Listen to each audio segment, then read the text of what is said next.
Hi, today we'll be discussing the naive Bayes method for classification. Naive Bayes algorithm is a classification technique based on Bayes' theorem with the assumption of independence among predictors. In a simple way, you can say that the naive Bayes classifier assumes that a particular feature in a class is unrelated to any other feature in that dataset. Say, for example, a fruit may have a lot of dimensions like it's red, round, and the diameter. Now, all these features help in determining that it's a fruit, that the fruit is an apple. But these features are independent of each other. So, this is how this is why it is known as naive. Now, it is easy to use the naive Bayes model for very large data sets, and it gives a very good prediction on text data sets and in recommendation systems. So these are things that we'll be covering in this video today. The what, how, and pros and cons, the applications, how to build a naive Bayes theorem model in Python and in R, and how to improve your model. So the theorem is represented using this probability equation in which PA by B is probability of event A, knowing that event B has already occurred. Let's take an example. In a deck of cards, which are 52, with only diamonds, so we only have 13 cards, what is the probability of picking a queen?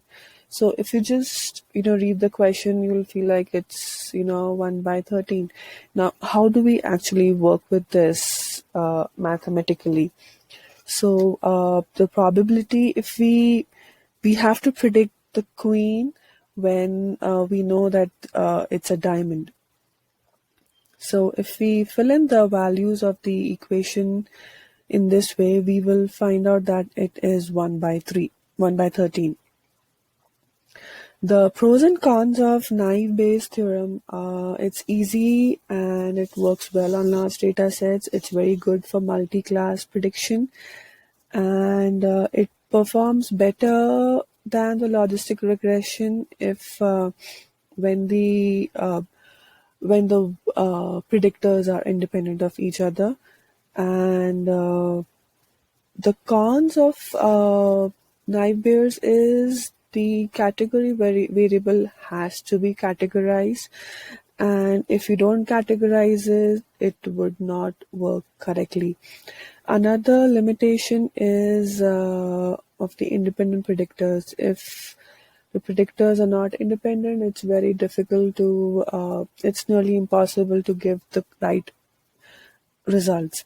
And in real life, it's almost impossible that we get a set of predictors which are completely independent. Now let's start with an example. I'm going to use the Titanic dataset that is available at kaggle.com.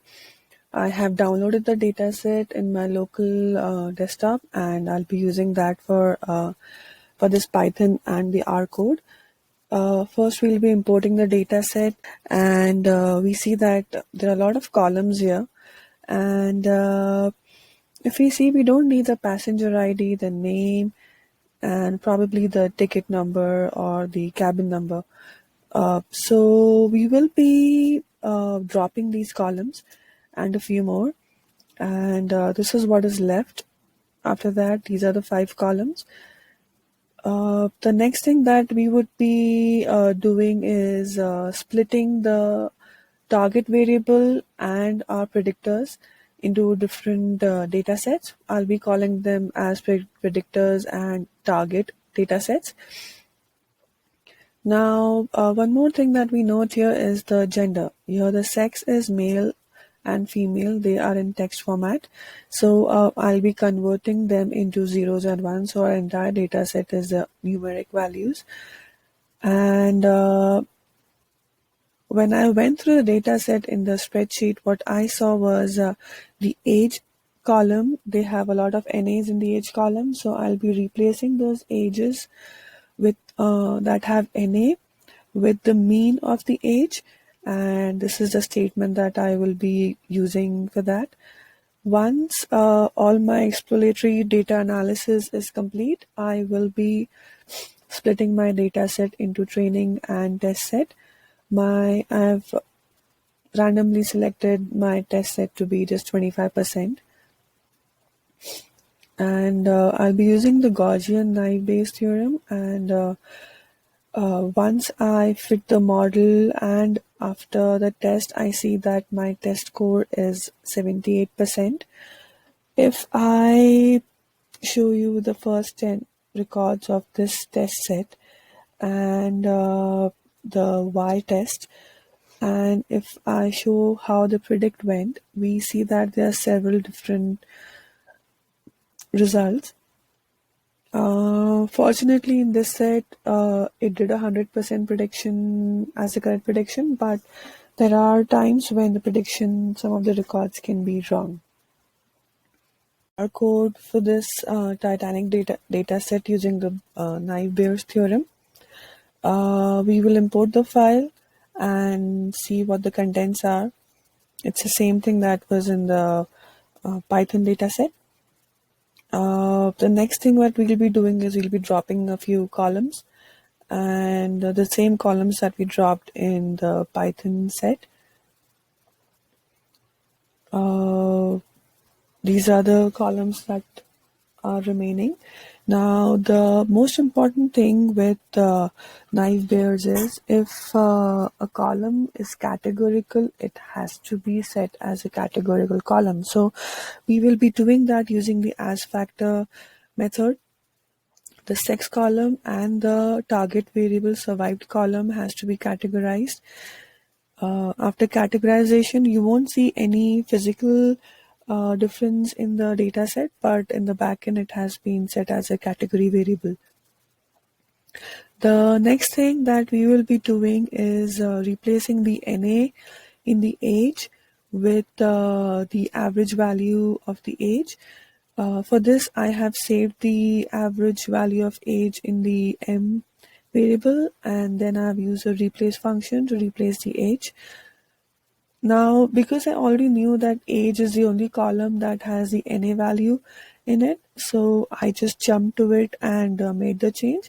But if there are multiple columns in the data set and if you're not sure what the columns are, you can use this function, this small piece of code, and use the apply function to find the NA columns and save it in the list NA variable, and it will give you the list of variables, list of columns that don't have that have NA in them. The next thing that we'll be doing is splitting the data set into training set and test set. I randomly chose an end of the training set and the beginning of the test set. Then to apply the Bayesian analysis, we will have to install the sklearn package, and after that we will create the model and predict the model with the test set. And for accuracy, we will be using the confusion matrix, and these are results of the confusion matrix. If you see that in the test set, the results are for all the zeros, it gave zeros. There were 143 such records for all the ones, and in the test it also gave 1. There are 51 records, but there are about 35 plus 12 records, that is about 47 records, which did not come out correct in the prediction. So our accuracy is about 80%, and this is the code that you can use to for the Naive-Bayes algorithm. All my code is available in my GitHub repository. Let's get on the applications of the Naive-Bayes algorithms. Naive-Bayes algorithms, like I said in the beginning, is very good in text classification. So it's used in spam filtering and sentiment analysis in the social media.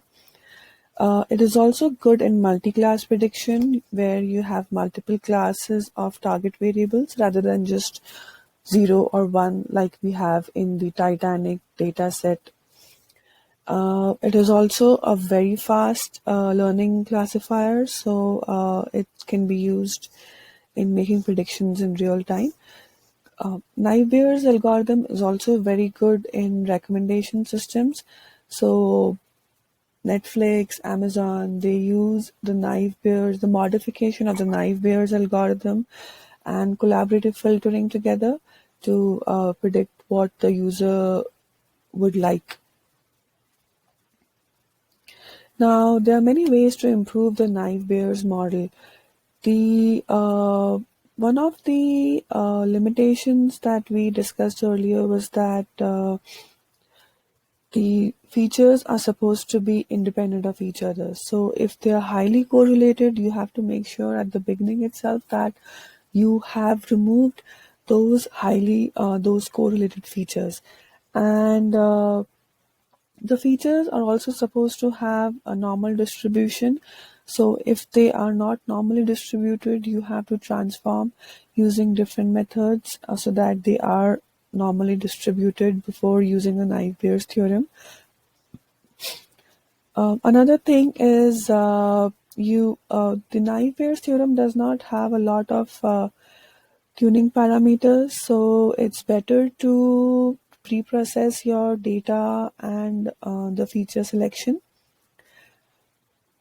Naive-Bayes also does not have the option to combine techniques such as ensemble, bagging, and boosting. And there was one more thing. If the test data set has zero frequency issue, then you have to apply some techniques like the Laplace correction to predict the class of test data set. I hope my video was quite helpful in understanding the Naive-Bayes algorithm. See you next time.